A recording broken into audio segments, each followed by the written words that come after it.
പ്രശാന്തേട്ടാ, ഈ ഇടതുപക്ഷ വനിതാ നേതാക്കൾ, അതിൽ ഒരു മന്ത്രി വീണ ജോർജ് മന്ത്രിയായ ശേഷം നിരന്തരം വിവാദങ്ങളിൽ പെടുകയാണ്. അവരുടെ ഓഫീസ് അടക്കം നിയമന തട്ടിപ്പിലടക്കം അവർക്കെതിരെ ആരോപണങ്ങൾ ഉയർന്നു. ഇപ്പോൾ ഏറ്റവും അവസാനം വീണ ജോർജിനെതിരെ വരുന്ന ആരോപണം അവർ കാപ്പ കേസിലെ പ്രതിയെ മാലയിട്ട് സ്വീകരിച്ചു എന്നതാണ്. എണ്ണിയാൽ ഒതുങ്ങില്ല വീണ ജോർജിനെതിരെ വരുന്ന ആരോപണങ്ങൾ. ഒപ്പം CPM-ൻ്റെയും CPI-യുടെയും ചില വനിതാ നേതാക്കൾക്കെതിരെയും വരുന്ന ആരോപണങ്ങൾ. എന്താണ് ഇടതുപക്ഷത്തിൻ്റെ വനിതാ നേതാക്കൾക്ക് സംഭവിച്ചുകൊണ്ടിരിക്കുന്നത്?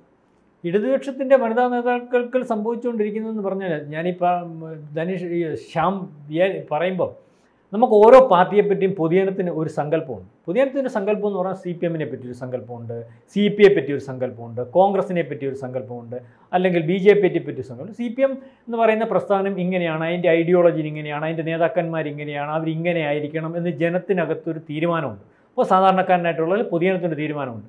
CPM എങ്ങനെയായിരിക്കണം, അതിൻ്റെ നേതാക്കന്മാർ എങ്ങനെയായിരിക്കും, അവർ സംശുദ്ധ രാഷ്ട്രീയത്തിൻ്റെ ആൾക്കാരാണ്, ലാളിത്യ ജീവിതമുള്ള ആൾക്കാരാണ്, സാധാരണക്കാരൻ്റെയും അടിസ്ഥാന വർഗത്തിൻ്റെയും ഇടയിൽ പ്രവർത്തിക്കുന്ന ആൾക്കാരാണ്. അല്ലെ കോൺഗ്രസ് എന്ന് പറയുന്ന നേതാക്കന്മാർ കതറൊക്കെ ഇട്ട് ആൾക്കാരത്ത് ഇങ്ങനെ കയ്യൊക്കെ കാണിച്ച് അല്ലെങ്കിൽ ഇന്ന രീതിയിൽ പ്രവർത്തിക്കുന്ന ആൾക്കാർ. BJPയുടെ ഐഡിയോളജി ഉണ്ട്, അത് ഈ ഹിന്ദുത്വ അല്ലെങ്കിൽ ദേശീയതയെ ഊന്നി പ്രവർത്തിക്കുന്നു. അപ്പോൾ ഇങ്ങനെ ഓരോ പാർട്ടിയെപ്പറ്റിയും പൊതുജനത്തിനിടയ്ക്ക് ഒരു സങ്കല്പമുണ്ട്. ഒരു പാർട്ടിക്കും അല്ലെങ്കിൽ ആ പ്രസ്ഥാനത്തിന് അപജയം സംഭവിക്കുക എന്ന് പറയുമ്പോൾ ആ പ്രസ്ഥാനത്തിൻ്റെ ഐഡൻറ്റിറ്റി അല്ലെങ്കിൽ ആ പ്രസ്ഥാനത്തിൻ്റെ ഭാഗം എന്ന് പറയും. CPM എന്ന് പറഞ്ഞാൽ ഇപ്പോൾ CPM നീറ്റ് നടക്കാനും നോക്കത്തില്ലല്ലോ, പാർട്ടിക്ക് നീറ്റ്. ആ പാർട്ടിയെ കൊണ്ടു നടക്കുന്നവരെ ആ പാർട്ടിക്ക് യോഗ്യമല്ലാതാവുമ്പോൾ ആ പാർട്ടി നശിച്ചു തുടങ്ങും. ഇപ്പോൾ തന്നെ ഇലക്ഷൻ കഴിഞ്ഞപ്പോൾ പല കാര്യങ്ങളിൽ CPM വിലയിരുത്തൽ നടത്തിക്കൊണ്ടിരിക്കുകയാണ്. അതിന് അവർ കണ്ടെത്തിയേക്കുന്ന ഒരു കാര്യം മുസ്ലിം പ്രീണനം. അത് കഴിഞ്ഞ ദിവസം കേന്ദ്രത്തിന് തിരുത്താതിരിക്കാൻ നിവൃത്തിയില്ല. കാരണം മുസ്ലിം പ്രീണനം ആണ് പാർട്ടിയുടെ പ്രശ്നമെന്ന് പൊതുജന സമക്ഷത്തിൽ ചർച്ച ചെയ്യുന്ന അവസ്ഥയുണ്ടായാൽ പാർട്ടിക്ക് വേറെ ചില ക്ഷീണങ്ങളുണ്ടാവും. അതായത് ആ പാർട്ടിയുടെ സൗണ്ട് പോലും അതായി മാറിക്കൊണ്ടിരിക്കുന്നു. ഇല്ല, ഈ പറഞ്ഞതുപോലെ പുലിയുടെ പുറത്ത് കയറുന്ന ഒരു മനുഷ്യൻ്റെ അവസ്ഥയാണ് CPM. മുസ്ലിം പ്രീണനം എന്ന് പറഞ്ഞാൽ മുസ്ലിം പ്രീണനത്തെ പരസ്യമായിട്ട് മുസ്ലിം പ്രീണനം എന്ന് പറയാനൊക്കെ പുലിയുടെ പുറത്ത് കയറിയുള്ള അവസ്ഥ എന്തോ? ശ്യാം പുലിയുടെ പുറത്ത് കയറിയാൽ പുലിയുടെ പുറത്തുനിന്ന് ഇറങ്ങിയാൽ പുലി തിന്നും, പുലിയുടെ പുറത്തുനിന്ന് ഇറങ്ങാനും പറ്റത്തില്ല. അതായത് യഥാർത്ഥത്തിൽ അതിന് സംഭവിച്ചിരിക്കുന്ന പ്രധാനപ്പെട്ട ഒരു അപജയം അടിസ്ഥാന വോട്ടുകൾ, ഈഴവ വോട്ടുകൾ, ഹിന്ദു വോട്ടുകളെ മറന്ന് മുസ്ലിം പ്രീണനം നടത്തിയതുകൊണ്ട് ആ വോട്ടുകൾ വിട്ടുപോയി. ഞാനീ പറഞ്ഞ അതുപോലെ തന്നെ പാർട്ടി പരിശോധിക്കേണ്ടതാണ് പാർട്ടിയുടെ നേതാക്കന്മാരുടെ രീതികൾ. അതിനകത്ത് പ്രധാനപ്പെട്ട ഇപ്പം നമ്മൾ ചർച്ച ചെയ്യുന്ന CPM-ൻ്റെ വനിതാ നേതാക്കളാണ്.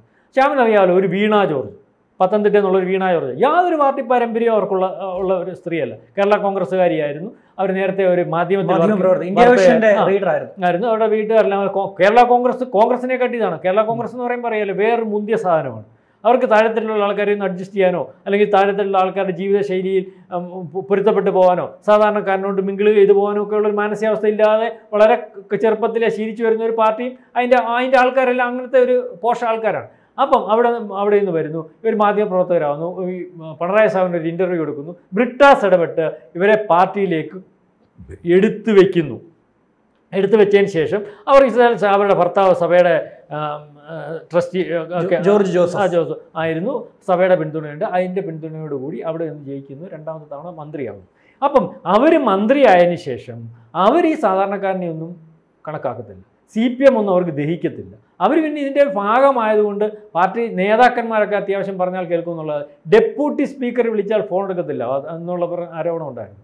ആര് വിളിച്ചാലും ഫോൺ എടുക്കത്തില്ല, സംവദിക്കത്തില്ല, കാര്യങ്ങൾ പറഞ്ഞാൽ കേൾക്കത്തില്ല. അവർക്ക് അവരുടെ ഇഷ്ടമുള്ള രീതിയിൽ അവർക്കൊരു തോന്നലുണ്ട്, എനിക്കിതിനെയൊന്നും ഡിപ്പെൻഡ് ചെയ്യേണ്ട കാര്യമില്ല, എന്നെ സംരക്ഷിക്കാൻ വേറെ ചില സംവിധാനങ്ങൾ, അതായത് മതത്തിൻ്റെ സംവിധാനവും സഭയുടെ സംവിധാനവും ഒക്കെ ഉണ്ട്. ആ രീതിയിലൊരു പോക്കാണ് ഇത് പൊതുജനത്തിന്. അതിനു മുമ്പുള്ള ആരോഗ്യമന്ത്രി എത്തരത്തിൽ പൊതുജനവുമായിട്ട് ബന്ധപ്പെട്ട് അത് തൊല്ലം ചെയ്താണ് CPM-നെ, അത് തൊല്ലം ചെയ്താണ് വീണ ജോർജിനെ തൊല്ലം ചെയ്യുന്നത്. ആ തൊല്ലം എന്ന് പറയുമ്പോൾ വീണ ജോർജിനല്ല, വീണ ജോർജ് കാണിക്കുന്നതിനകത്തുള്ള ക്ഷീണം വരുന്നത് CPM-നാണ് ക്ഷീണം വരുന്നത്. പത്തനംതിട്ട ജില്ലയിൽ അടുത്ത ഇലക്ഷനെ വീണ ജോർജ് കാണിക്കുന്നതിനകത്ത് ഏറ്റവും അപകടം വരാൻ പോകുന്നതെന്ന് പറഞ്ഞാൽ പത്തനംതിട്ട ജില്ലയിലെ 5 മണ്ഡലങ്ങളിലാണ് അപകടം വരാൻ പോകുന്നത്. അതുപോലെ തന്നെ നമുക്കറിയത്തില്ല, ചിന്താജറു SFIയിൽ കൂടെ വന്ന ഒരു പെൺകുട്ടി DYFIയുടെ ഇപ്പോഴത്തെ സ്റ്റേറ്റ് ഭാരവാഹി, സംസ്ഥാന കമ്മിറ്റിയാണ്. എന്തുവായി കൊച്ചു കാണിച്ചു കൊടുക്കുന്നത്? എന്നും വിവാദങ്ങൾ, രാഷ്ട്രീയ പാർട്ടിക്കാർ ഇടപെടേണ്ട വിഷയങ്ങളാണ്. ജിമിക്കി കമ്മല്, പൊതിച്ചോറ്, വേറെ ചില പ്രശ്നങ്ങൾ, അതിന് വേറെ ചില ഉത്തരവാദിത്തങ്ങൾ കൊടുത്തപ്പോഴത്തേക്കുള്ള അവസ്ഥ എന്താണ്? നമ്മൾ കൊല്ലം ജില്ലയിൽ നിന്ന് വരുന്ന ഒരു സാധാരണ ലാറ്റിൻ കാത്തോലിക്സ് ആയിട്ടുള്ള ഒരു കൊച്ച് ആ സാധാരണ കുടുംബത്തിൽ നിന്ന് വരുന്നത് അതിനെ ആൾക്കാർക്ക് അറിയത്തില്ലേ? അത് സി പി എമ്മിനകത്ത് വരുമ്പോൾ സി പി എം എന്ന് പറയുന്ന ഒരു പാർട്ടിയുടെ നേതാക്കന്മാർ അത്തരത്തിലായിരിക്കണമെന്ന് സി പി എമ്മിന് നിർബന്ധമുണ്ടല്ലോ.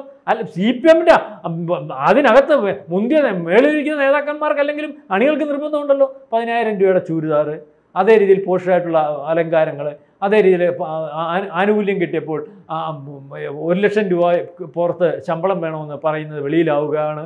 പിന്നെ ആൾക്കാരെ കണ്ടാൽ തിരിച്ചറിയാത്ത അവസ്ഥ, ആൾക്കാരടുത്ത് വളരെ സ്റ്റൈൽ കാണിക്കുന്ന അവസ്ഥ, ഈ ഉപയോഗിക്കുന്ന ഒരു നമ്മുടെ അധികാര സ്ഥാനങ്ങളിൽ ഇരുന്നപ്പോൾ അതിന് മജിസ്ട്രേറ്റിൻ്റെ ഒക്കെ പവറുള്ള ഒരു പോസ്റ്റായിരുന്നല്ലോ. അപ്പം അത് ആ പോസ്റ്റ് കൊണ്ട് താഴെ തട്ടിലേക്ക് ഇറങ്ങുന്നതിന് പകരം ആളുകളിൽ നിന്ന് അകലം പാലിച്ചു. വീട്ടിൽ നിന്ന് മാറി താമസിക്കേണ്ടി വന്നപ്പം ഒരു ദിവസം 3,000-3,500 രൂപ വാടക കൊടുക്കേണ്ട വീട്ടിലേക്ക് അമ്മയും മകളും താമസിക്കുക. സി പി എമ്മിൻ്റെ ഏത് പദവിയിൽ ഇരുന്നിട്ടാണ് ആ അവസ്ഥയിൽ താമസിക്കുന്നത്? ഇത് ആൾക്കാർ ചർച്ച ചെയ്തില്ലേ? അതുപോലെ നമ്മുടെ ബിന്ദു ഒരു മന്ത്രിയാണ്, ഉന്നത വിദ്യാഭ്യാസ മന്ത്രിയല്ലേ. ഉന്നത വിദ്യാഭ്യാസ മന്ത്രിയുടെ അവസ്ഥ എന്തോ മൊത്തത്തിൽ ക്ലെയിം. അവരെങ്ങനെ മന്ത്രിയായത്? അവർക്ക് എന്തോ പാരമ്പര്യമാണുള്ളത്? പാരമ്പര്യം ചോദിക്കുമ്പോൾ പഴയ അദ്ദേഹം സഖാവിൻ്റെ കൂടെ നമ്മുടെ ഇപ്പോഴത്തെ പോളിറ്റ് ബ്യൂറോ അംഗമായിട്ടുള്ള ഇപ്പം അവിടെ മത്സരിച്ച് അദ്ദേഹത്തിൻ്റെ ഭാര്യയാണല്ലോ, ഭാര്യയാണ് അദ്ദേഹത്തിന്. പുള്ളി SFI ആയിരുന്നപ്പോൾ ഇവരും SFI ആയിരുന്നു. അങ്ങനെ പ്രേമിച്ച് കല്യാണം കഴിച്ചു. അതിനുശേഷം അവിടെ കോളേജിൽ ടീച്ചറായി. അവിടെ ചില ഈ പാർട്ടിക്കകത്ത് നിൽക്കുന്ന പോലെ ചില സ്ത്രീകൾക്ക് ഉത്തരവാദിത്തം സ്ത്രീകൾ കുറവായതുകൊണ്ട് കൊടുക്കുമല്ലോ. അന്ന് അവർ പാർട്ടി ചെയ്ത കാര്യം നമ്മൾ പറയുക, അന്ന് അവരെ അവിടുത്തെ മുനിസിപ്പൽ ചെയർപേഴ്സൺ ആക്കുന്നു. അത് ഇദ്ദേഹത്തിൻ്റെ ഭാര്യ ആയതുകൊണ്ടാണ്. ആ സമയമായപ്പോൾ അവിടെ സംവരണം വന്നു, ജനറൽ സീറ്റ് സ്ത്രീ സംവരണം വന്നു. ഇവരെ അന്നേരം ഒരു ജയിക്കുന്ന പാർട്ടി നിർത്തി മത്സരിപ്പിച്ചു. അതുവരെ പ്രവർത്തിച്ചുകൊണ്ടിരുന്ന പാർട്ടിക്കാരൊക്കെ മാറ്റി നിർത്തി ഇവരെ ചെയർപേഴ്സൺ ആക്കി. ഇപ്പം രണ്ടാമത് അദ്ദേഹത്തെ അസിസ്റ്റന്റ് സെക്രട്ടറി ആക്കി വെച്ചിരുന്നല്ലോ കോടിയേരിക്ക് വയ്യായിരുന്ന സമയത്ത്. അപ്പോൾ അദ്ദേഹത്തെ മാറ്റാൻ പോകുന്ന സമയത്ത് അദ്ദേഹം ക്ലെയിം ചെയ്തതാണ് എൻ്റെ ഭാര്യയ്ക്ക് സീറ്റ് വേണം, എൻ്റെ ഭാര്യ മന്ത്രിയാകണം. മന്ത്രിയാക്കിയില്ലേ? പൊതുജനത്തിന് നല്ല അഭിപ്രായമല്ലേ? എന്തോ അവർ പറയുന്നത്, സംസാരിക്കാൻ അറിയാവോ, പത്രസമ്മേളനം അറിയാവോ, ഇംഗ്ലീഷ് പ്രൊഫസറാണ് അവർ വേറെ പ്രിൻസിപ്പളിനെ മാറ്റിയിട്ട് അവധി എടുപ്പിച്ചുകൊണ്ട് പ്രിൻസിപ്പൾ ആയിക്കൊണ്ടിരിക്കുമ്പോഴായിരുന്നല്ലോ ഇവർ MLA മന്ത്രിയാവുന്നത്. അവരുടെ പ്രൊഫസർ തസ്തികയ്ക്കെന്ന് ആരോപണം ഉണ്ടായിരുന്നല്ലോ. നമ്മുടെ ജയശങ്കർ വക്കീൽ പറഞ്ഞിട്ട് ഇവർ തലയിൽ അവരുടെ കെട്ടം കൊണ്ട് നടക്കുന്നതായിട്ടാണ് അതിൻ്റെ ഇംഗ്ലീഷ് വ്യാഖ്യാനം ഒന്ന് മനസ്സിലായില്ല, മലയാള വ്യാഖ്യാനം ഒന്ന് ഇംഗ്ലീഷിൽ പറഞ്ഞു. അപ്പോൾ അതാണ് ഇംഗ്ലീഷ് പ്രൊഫസറുടെ അവസ്ഥ. ചിന്താ ജെറോമിൻ്റെ ഇംഗ്ലീഷ് കേട്ടിട്ടുണ്ടല്ലോ, PhD ആണ്. അപ്പോൾ ഇതൊക്കെ ചർച്ച ചെയ്യും. ഇവർക്ക് PhD കിട്ടിയത് എങ്ങനെ, മറ്റവർക്ക് PhD കിട്ടിയത് അങ്ങനെ, ഇതൊക്കെ ചർച്ച ചെയ്യും. അതുപോലെ തന്നെയല്ലേ വേറെ ഇപ്പം ഈ പറഞ്ഞതുപോലെ നേരത്തെ നമ്മുടെ ശ്രീമതി ടീച്ചർ, അതുപോലെ തന്നെ ആര്യരാജേന്ദ്രൻ ഒരു കൂലിപ്പണിക്കാരൻ്റെ മകളാണെന്ന് അവർ ആദ്യം വന്നിരുന്നു വാടകയ്ക്ക് താമസിച്ചുകൊണ്ടിരിക്കുന്നത്. ബാലസംഘത്തിൻ്റെ അത്യാവശ്യ ഉത്തരവാദിത്വം ജില്ലാ ഭാരവാഹി കണ്ടായിരുന്നു. ഡെസ്വേ പ്രവർത്തിച്ചുകൊണ്ടിരുന്നു. മത്സരിക്കാൻ മത്സരിപ്പിച്ചു. ഈ കൊച്ചു ജയിച്ചു. അവിടെ വേറെ മേയർമാരെ ആക്കുന്നതിന് പകരം ഇതിനെ ചില ഗ്രൂപ്പിൻ്റെ ഭാഗമായിട്ട് മേയറാക്കി. ഇത് എവിടെ പോയാൽ നിൽക്കുന്ന ശ്യാമേ? അതിൻ്റെ അവസ്ഥ എന്തോ? തിരുവനന്തപുരം ജില്ല നശിപ്പിച്ചോ? അല്ല, കോർപ്പറേഷൻ പറഞ്ഞ ഏകദേശം ജില്ലയുടെ മുക്കാൽ ഭാഗമൊക്കെ ഒരു നശിപ്പിച്ചോ? പാർട്ടിക്ക് എത്ര ക്ഷീണമോ? ഒരു ഗ്രൂപ്പിൻ്റെ ഭാഗമായിട്ട് വരുന്നു ആരെങ്കിലുമൊക്കെ നേതാക്കന്മാരുടെ ഭാഗം. ഈ നേതാക്കന്മാരുടെ സപ്പോർട്ട് വരുമ്പോൾ അങ്ങ് അഹങ്കരിച്ചോളൂ, പാർട്ടിയെ വെല്ലുവിളിച്ചോളൂ. പാർട്ടിക്കാർ പറഞ്ഞാൽ കേൾക്കാതെ എന്നെ സംരക്ഷിക്കാൻ നേതാവുണ്ട്. മാർക്സിസ്റ്റ് പാർട്ടിക്കകത്തൊക്കെ ഇതൊക്കെ ഈ പണ്ടുണ്ടായിരുന്നില്ല. പ്രവർത്തിക്കുന്ന രീതിക്ക് തെറ്റായിട്ടുണ്ടെങ്കിൽ അന്നേരം അതിനകത്ത് കൊടുത്തു പോകും. പിന്നെ ആര്യരാജേന്ദ്രന് സ്വന്തമായിട്ട് ഭരിക്കാനൊന്നും പറ്റത്തില്ല ഈ സിസ്റ്റം അനുസരിച്ച്. അവിടെ ഒരു കമ്മിറ്റി ഉണ്ട്, ആ കമ്മിറ്റിയുടെ ഡയറക്ഷൻ അനുസരിച്ച് ഭരിക്കുള്ളൂ. പിന്നെ എങ്ങനെ ആര്യരാജേന്ദ്രനൊക്കെ കാണിക്കുന്നത്? ആരുടെ കെയർ ഓഫിലാണ് കാണിക്കുന്നത്? ഈ വീണ ജോർജ് ആയാലും ബിന്ദു ആയാലും അല്ലെങ്കിൽ ഈ ആര്യരാജേന്ദ്രനായാലും ഇത്തരത്തിലുള്ള നേതാക്കന്മാർ ആരുടെ കെയർ ഓഫിലാണ്? ഇതാര് സഹിക്കും? എങ്ങനെ പാർട്ടിക്കകത്ത് നിൽക്കുന്ന സാധാരണക്കാരൻ അല്ലെങ്കിൽ ഈ പാർട്ടിക്ക് വോട്ട് ചെയ്യുന്ന അടിസ്ഥാന വർഗം, ഈ പാർട്ടിക്ക് കൊടുക്കുന്ന ഹിന്ദു വോട്ട് അല്ലെങ്കിൽ പാവം പിടിച്ചവൻ സാധാരണക്കാരൻ്റെ പാർട്ടിയാണെന്ന് കണ്ട് ഈ പാർട്ടിക്ക് വേണ്ടി വോട്ട് ചെയ്തുകൊണ്ടിരിക്കുന്ന അടിസ്ഥാന വർഗം നാളെ കാലത്ത് ഇത്തരത്തിലുള്ള നേതാക്കന്മാർ, അത് വനിതയായാലും കൊള്ളാം അല്ലാത്തതായാലും കൊള്ളാം, എങ്ങനെ വോട്ട് ചെയ്യും? എന്ത് പറ്റുന്നു എന്ന് ഇവിടെ ഒരു ചർച്ചയും വേണ്ട. ഇല്ല, കുഞ്ഞുണ്ണി മാഷി പറഞ്ഞ പോലെ എല്ലാവരെയും നന്നാക്കാൻ നടക്കണ്ട, അവനവനങ്ങ് നന്നായാൽ മതി. ഈ ലോകം നന്നാക്കുന്നതിന് പകരം കുഞ്ഞുണ്ണി മാഷി പറഞ്ഞാൽ നിങ്ങൾ നന്നാവുക, അങ്ങനെ ഓരോരുത്തരും തീരുമാനിച്ചാൽ ലോകം നന്നാവും. അതുകൊണ്ട് CPM-നകത്ത് ഇനി കമ്മിറ്റികൾ വിളിച്ച് ദേശീയ കമ്മിറ്റി തൊട്ട് താപ്പോട്ട് റിപ്പോർട്ടൊന്നും ചെയ്യണ്ട. ഈ നേതാക്കന്മാരെടുത്ത് എങ്ങനെ ഒരു കമ്മ്യൂണിസ്റ്റായിട്ട് ഇരിക്കണം, എങ്ങനെ ഒരു കമ്മ്യൂണിസ്റ്റുകാരനാവണം, എങ്ങനെ ഒരു കമ്മ്യൂണിസ്റ്റുകാരൻ എന്ന് ജനം വിലയിരുത്തുന്നു, അതിനനുസരിച്ചുള്ള പ്രവർത്തനവുമായിട്ട് മുന്നോട്ട് പോകാൻ വേണ്ടി മാത്രം പറഞ്ഞാൽ മതി. അല്ലെങ്കിൽ പ്രവർത്തിക്കുന്നവനെ മാറ്റി നിർത്തിയിട്ട് ഇത്തരത്തിലുള്ള ആൾക്കാരെ എവിടെ നിന്ന് ആരുടെയെങ്കിലും അന്ത്യശാസ്ത്രം കൊടുത്തിരിക്കുകയാണ്. എന്തോ ശാസ്ത്രം കൊടുത്തിട്ട് എന്താ കാര്യം? ഇല്ല ഇനി ഒരു തവണ കൂടി ആവർത്തിച്ചാൽ നടപടിയാണെന്നാണ് പറഞ്ഞത്. അതിനുവേണ്ടി സാലമൊന്നും ആവർത്തിക്കേണ്ടില്ലല്ലോ, 1.5 കൊല്ലം കൂടെ അല്ലേ ഉള്ളൂ. അതിനുശേഷം തെരഞ്ഞെടുപ്പ് വരുവാണല്ലോ. ഈ അന്ത്യശാസനമൊക്കെ എന്ന് പറഞ്ഞാലേ മറ്റേ മരണശ്വാസം വലിച്ചുകൊണ്ടിരിക്കുന്ന പാർട്ടിയുടെ അവസാന സമയത്താണ് അന്ത്യശാസനം കൊടുക്കേണ്ടത്. ആണോ അന്ത്യശാസനം കൊടുക്കേണ്ടത്? ഈ കുട്ടി കയറിയിട്ട് 6 മാസത്തിനകല്ലേ നമ്മുടെ ഇവിടുത്തെ കല്ല് വിവാദം ഉണ്ടായത്, പൊങ്കാലയ്ക്കകത്ത കല്ല് എടുത്തുകൊണ്ട് ടിപ്പർ വിവാദം ഉണ്ടായത്. അന്നേരം ഒന്നും ഇനി നിയന്ത്രിക്കാൻ പറ്റിയില്ലായിരുന്നു.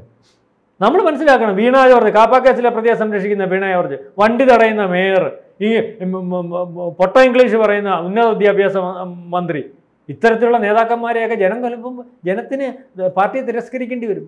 അതിന് വേറെ കാര്യങ്ങൾ ആലോചിക്കേണ്ട കാര്യമില്ല.